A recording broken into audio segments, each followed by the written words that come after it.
welcome to LicataLive. I'm Jen and this is Selina. Hi. I hope everyone is doing well today. Um, it's, kind of yuck. Yeah. Oh, there we go.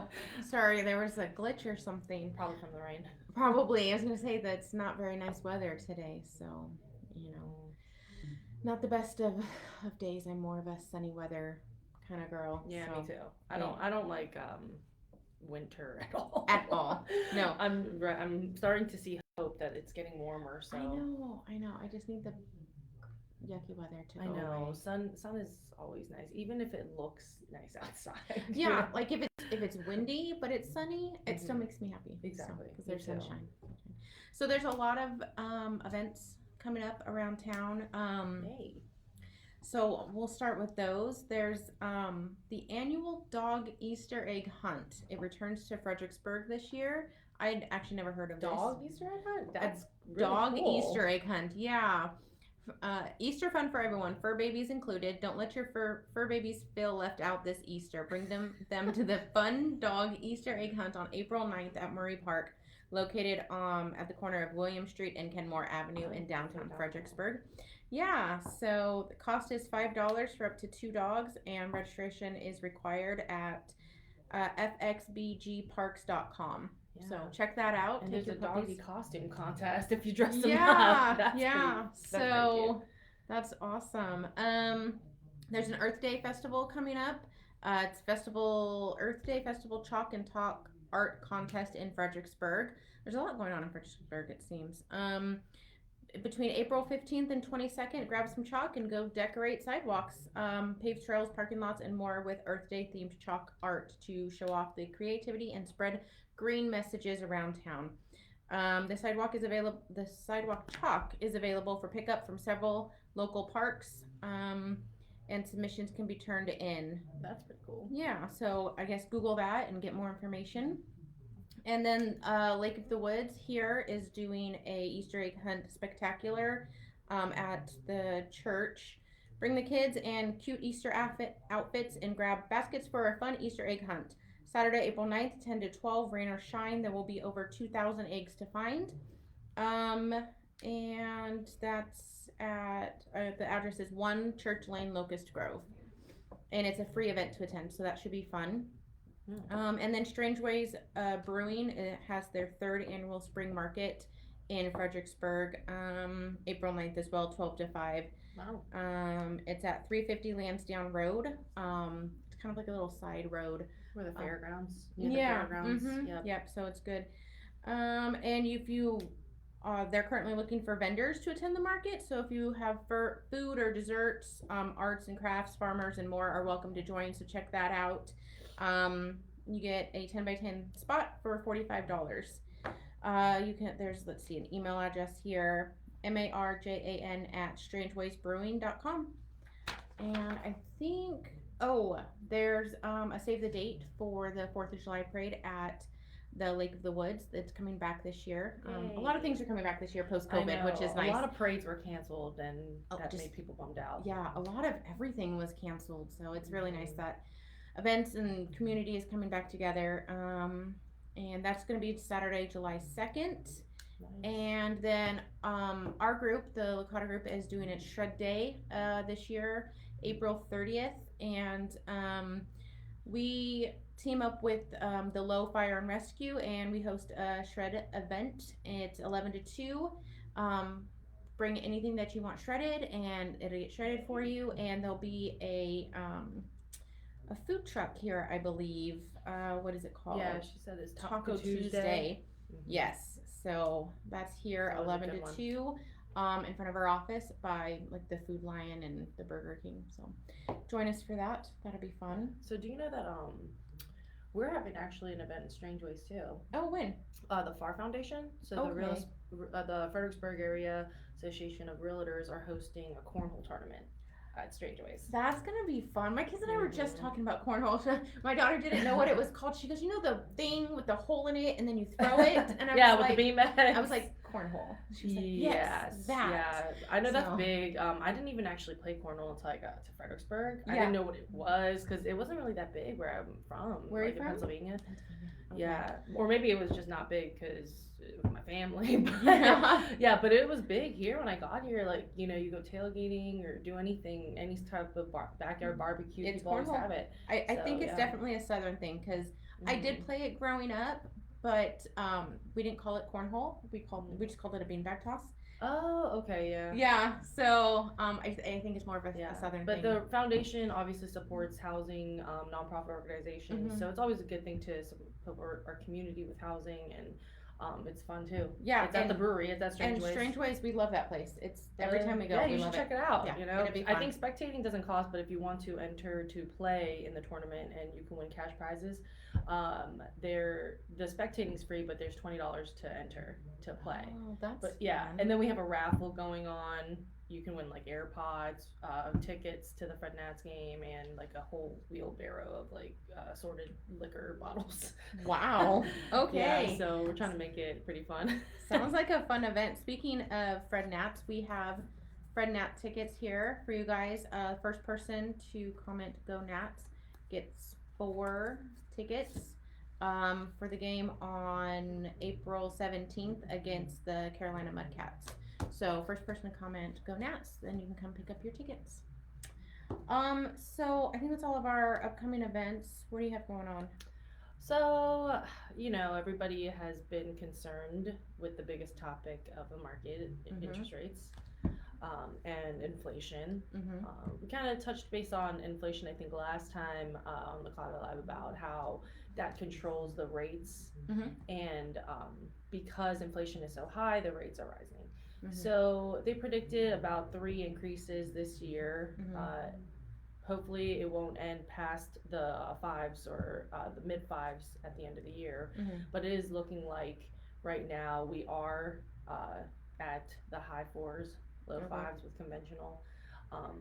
And government programs are a little bit on the lower end still versus conventional, but still in the high fours. Okay. So we can definitely see that it intimidates a lot of buyers, but we try to alleviate the pressure by telling people, hey, it's still a good rate.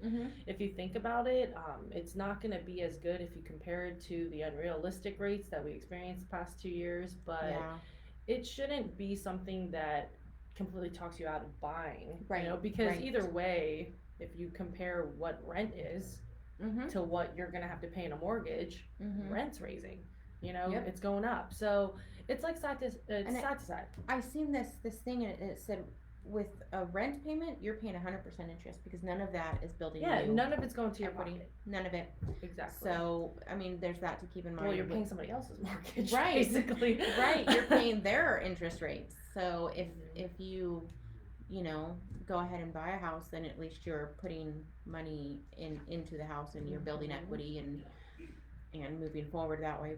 With rents, you're not. Yeah, so. with the current, when we were looking at the current area and rent in Fredericksburg alone, like their 2-bedroom house or 2-bedroom apartments are going for like $1,800-$1,900. Yeah, and that's equivalent to a $300,000 house.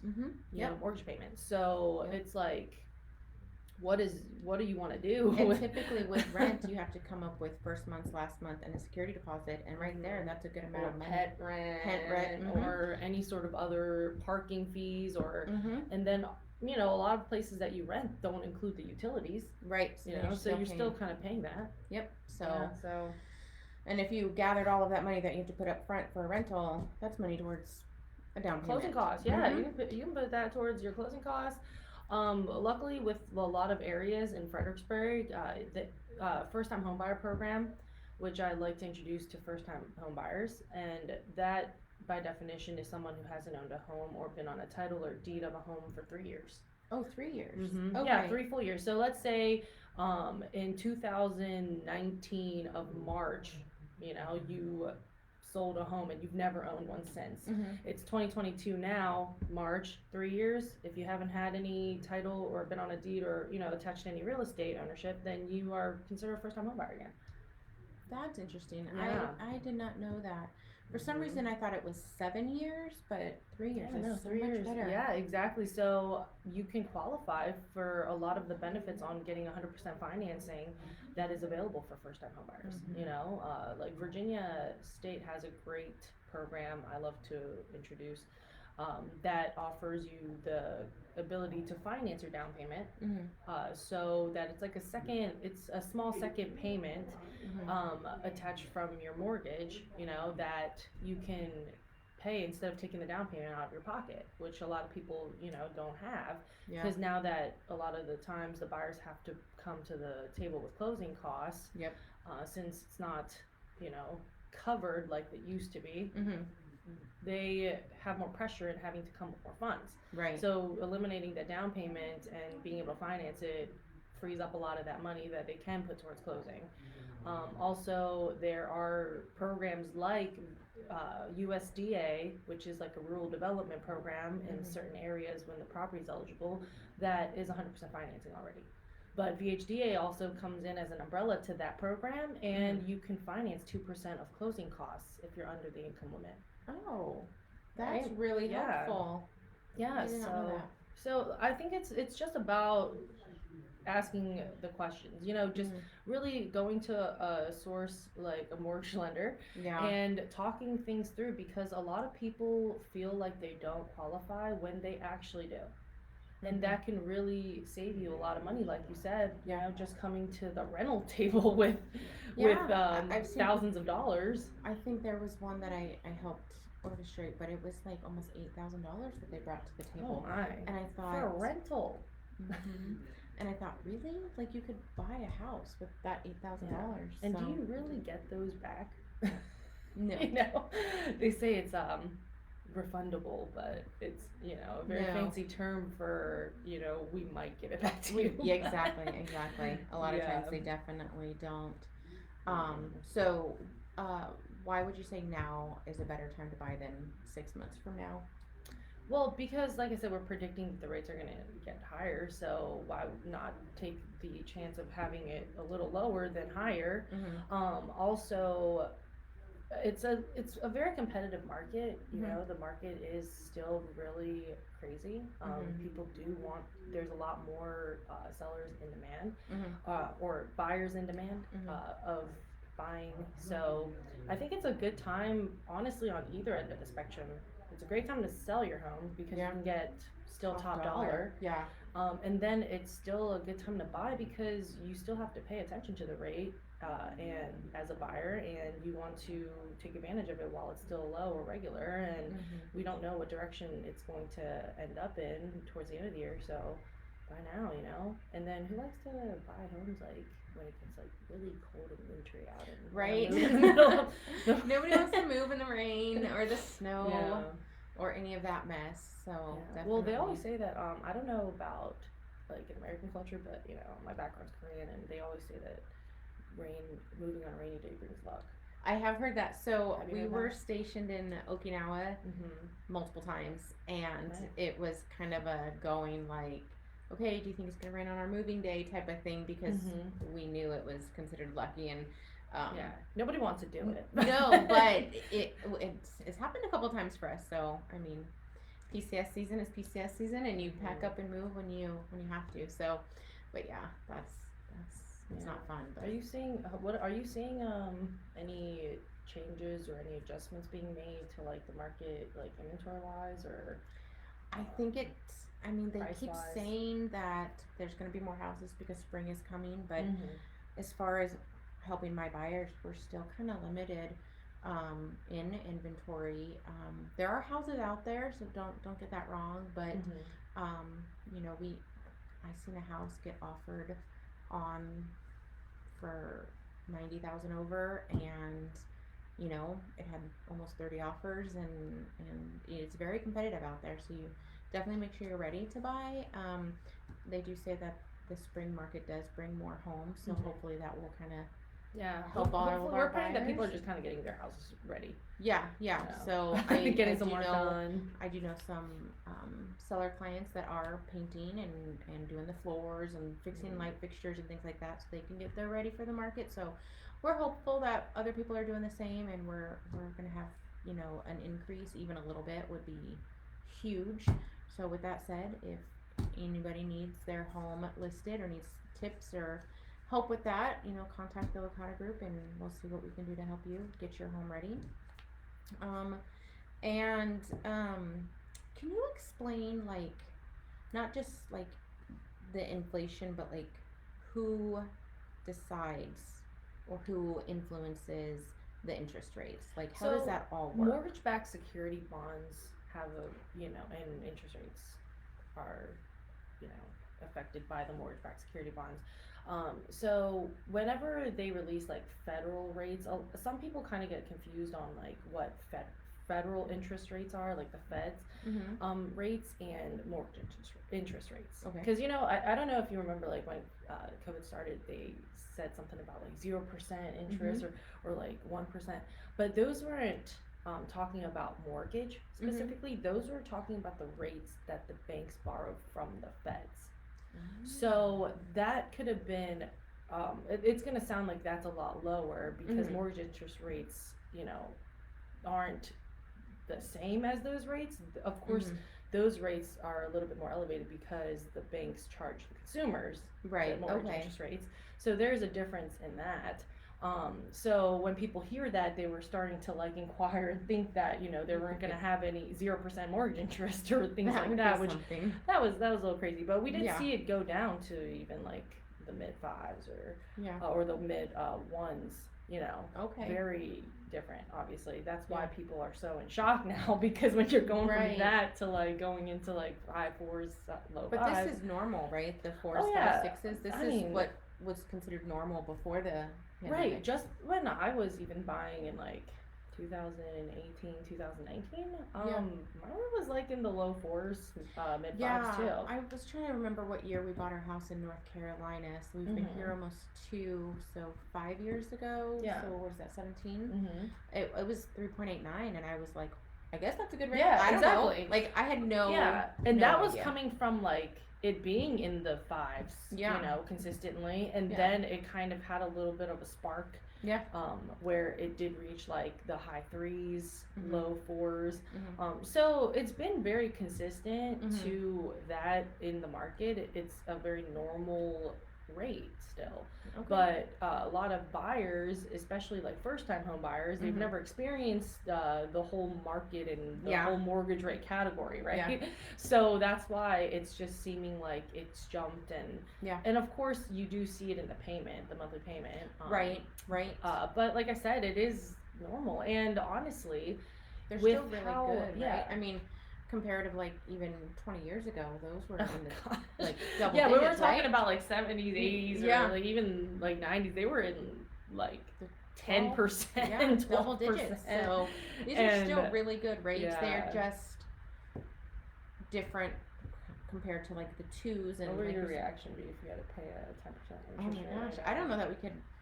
I don't know how we would afford that. Just cry. I would just die. I'd be done. It'd be over. Yeah, no. So we don't have to worry about that because I don't think the double digit. I don't think it's going to go back there. But 4, 5, 6, I think is very, very normal for the market. And of course, you always have options because there is such a wave. Like we don't predict like 5 to 10 years out. I mean, we obviously predict that how it's going to end up the end of this year, maybe the next year, but market predictions are just predictions. Like we really don't know where it's going to end, but at least when it's normal, take advantage of it. Don't wait, because it's still home ownership versus renting. And the 2% and the low 3%, those were not a normal market in the pandemic. But people who did have high rates also took advantage of refinancing. And that was really that's good always for an them. option. At least if you own something, you can take advantage of refinancing. When they did it. Yeah, exactly. And then you can save that money, or you can even cash out a lot of equity because the rates, dropped, and you have that option because value went up. And so, equity is gonna, your house is gonna appreciate, maybe not as much as it's been in the past 2 years, that are as quick as it was in the past couple of years. So but obviously it's still going double to, digits. It went from like it at one point I think it averaged out to be like 19, close to like 19%. Yeah. Which that is not normal. No, but it's not. What is normal? More like 5-6%? Yeah, I would say like 3.5 to like 4.5%. Okay.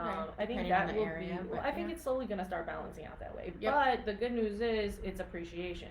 It's You still know, appreciation, so- even at 3%, Yes. or 10%, or Yeah, that means it's still gonna increase in value, or you're Mhm. gonna still at least be able to sustain your value. So if you're Mhm. buying now, a lot of people also are worried about, hey, is my house just going to like lower in value, and decrease, and I'm No. gonna lose equity? No.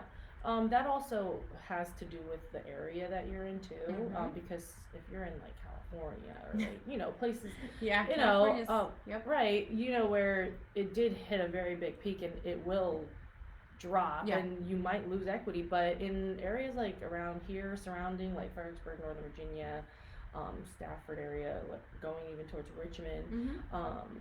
you will not lose the value if you No. buy. It will just balance out, so you're not going to see like 20, 40, $60,000 increases. You might just see a few thousand. But a few thousand a year over 5 or 10 years, it accumulates. Yeah, and of course, when you pay the mortgage, it's going towards that. Mhm. So you are putting equity into your house every payment you make. Yep. So either way, if it comes down to the point where you're going to sell or you want to refinance, you'll always have equity in your house. Yep. As long as, of course, you make the payments. Right. Yes. Always make your payments. So I don't know. I feel like people will start getting less intimidated. Honestly, I think that's kind of what we're predicting, because it's just like when the pandemic happened. Nobody It knew. takes time, of course, when people start seeing abnormalities or something unusual, to accept it. Yep. But then it normalizes. Yep. I think it always normalizes. I think so people will too. start to realize, okay, this is where we're at. Yeah. So they're gonna start making decisions. Yep. Because you gotta live somewhere. Exactly. You do have to live somewhere. You can't live in. And I honestly think parents' it's house all the time. harder to get a rental right now than it is to be competitive in yeah. the market. I heard that. That was really surprising to me, because I've never heard that before. Yeah. They were telling me that they had to put like offers and increase like rent offers. Yeah. Like if a house was on the market for like 1,800, they were like bidding up on to the rent. on the rent. That's and so then crazy. they've also been like, well, how about if I sign a 3-year lease or a long lease, wow. type thing. So then they're in that place for that long, and they're doing it sight unseen. Investment properties. Yeah. So it looks like you're gonna get bang for your buck on rentals. So if you own a home and you want to, dip into investments, there's your chance too. You hear a lot of people are competing for rentals. So it looks especially like in this area with the bases that are around us. I mean, incoming. For those that are not military, PCS season is when the bulk of the military moves, and it starts essentially they start looking March, April, May to move June, July, August, and even into September, and that's PCS season. And it happens, it's clockwork every year. It's PCS season, so you'll always be able to get renters if you have investment properties. I think this is a great area, because there is such we are surrounded by a lot of military bases, and of course that sometimes a lot of military families don't want to buy because they never know where they're going to end up, right? So it is a very hot spot for investment properties. It really is. It definitely is, and it's a good area. I love the drive down here. Yeah. Especially during the fall time, you see all the roofs. It's kind of wooded. It's very nature, but then there is a downtown where you can walk around, and there's water views everywhere. Like I saw a few listings that got posted on, I think, your guys' site, that had like water view, and it was really nice and wooded. Yeah, definitely. So if you want something serene. Yep. Lake of the Woods is, it's lake living, and that's nice. But even downtown Fredericksburg, there's waterfront properties there too. So because you have the river there. So yeah. Well, thanks for joining me today. Thanks for inviting me, and hopefully we can get this Easter thing done. Yeah. Yes. I have not even started thinking about Easter for my kids. They're older now, so it's kind of different. How old are your kids? So my youngest is 10, and my oldest is 16, and just got his driver's license. And nice. I have a 14 and a almost 13-year-olds. So Teens. they're pretty much all there. So holidays have been slowly changing, They're and too cool. They get into the point where they're too cool. They now. just want snacks and stuff, not necessarily. Yeah. Not necessarily. They don't want to hunt eggs or even dye them anymore. So. Oh really? I've Yeah. never really did that with my child. So. Oh really? I'm kind of like, wanting to do that because I've never done it. Oh well, come join us. Yeah. Come So join us. yeah, that'd be cool. But again, I'm not really friends with arts and crafts. No, I'm just not kinda crafty creates a mess. either. My daughter is though. She'll spend a lot of time decorating. Oh, an egg, nice. but I haven't even cut the pumpkin. oh my gosh, Yeah. you need children in your life. We'll do all the fun things. Great. Well, Thanks. thank you. For joining us. Bye.